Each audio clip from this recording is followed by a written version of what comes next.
At the family reunion, I brought my girlfriend for the first time. I was nervous but hopeful.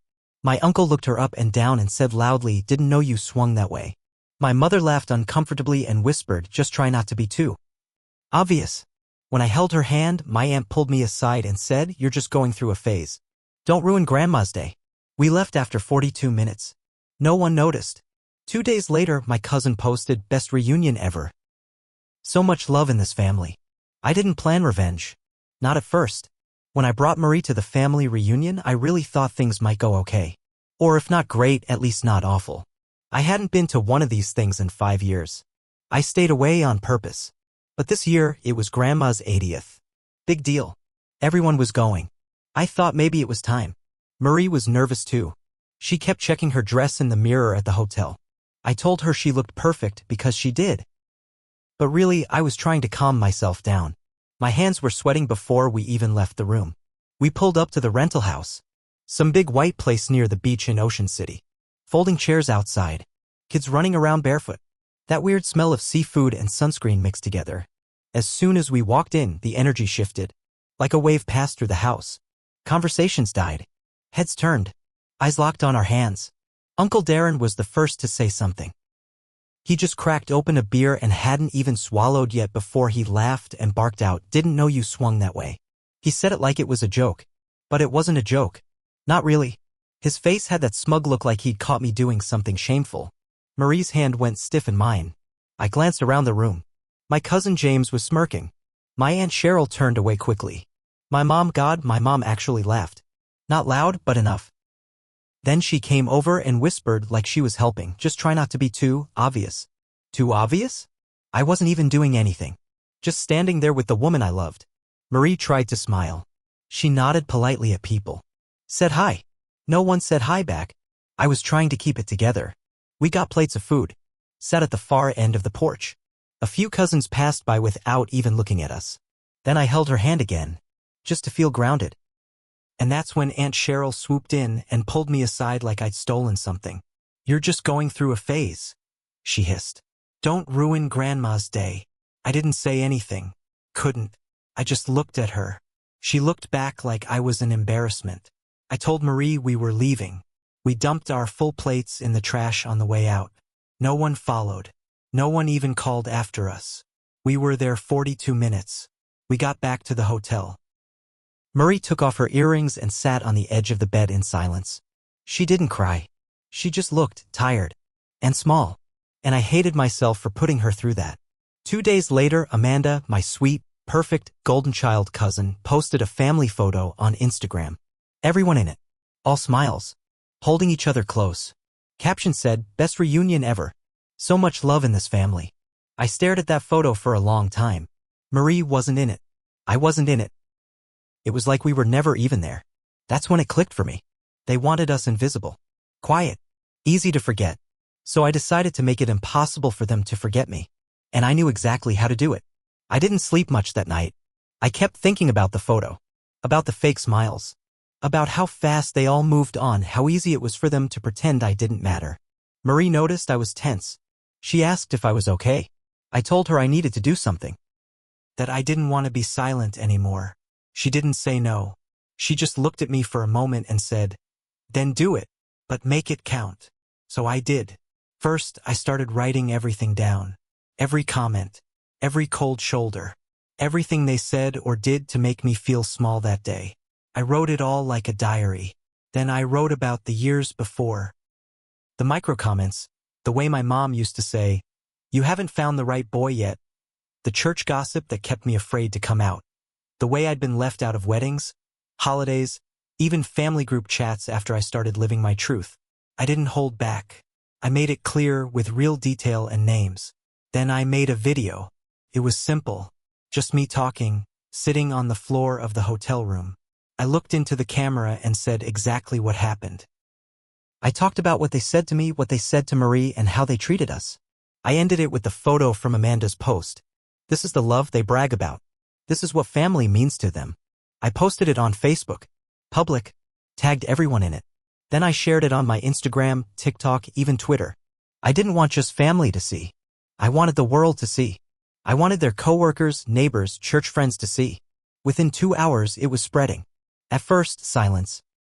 Then the messages started. Aunt Cheryl messaged me, furious. "Take that down before you destroy this family." Uncle Darren commented, "Wow, just wow. Didn't think you'd stoop to this. Attention much." But then, others started reaching out too.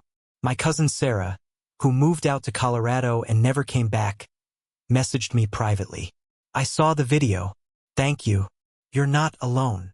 Then Lisa, a second cousin I hadn't talked to in years, commented publicly, "I stopped going to reunions for the same reason. This family only loves you if you fit their mold." And then the best one, Marie's mom shared the post and wrote, "Proud of my daughter. Proud of the woman who loves her. This is what real family looks like." Amanda stayed quiet at first, but I could see she'd seen the post. The whole family had. Then my mom called. I let it ring. She called again. And again. Finally, I picked up. "What are you doing?" she said, voice shaking. "You're blowing this way out of proportion." "No," I said.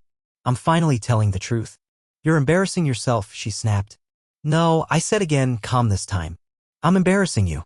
Because you should be embarrassed." Then I hung up. After I posted the video, things got worse before they got better. I expected backlash from my family. What I didn't expect was how far they'd go to protect their image.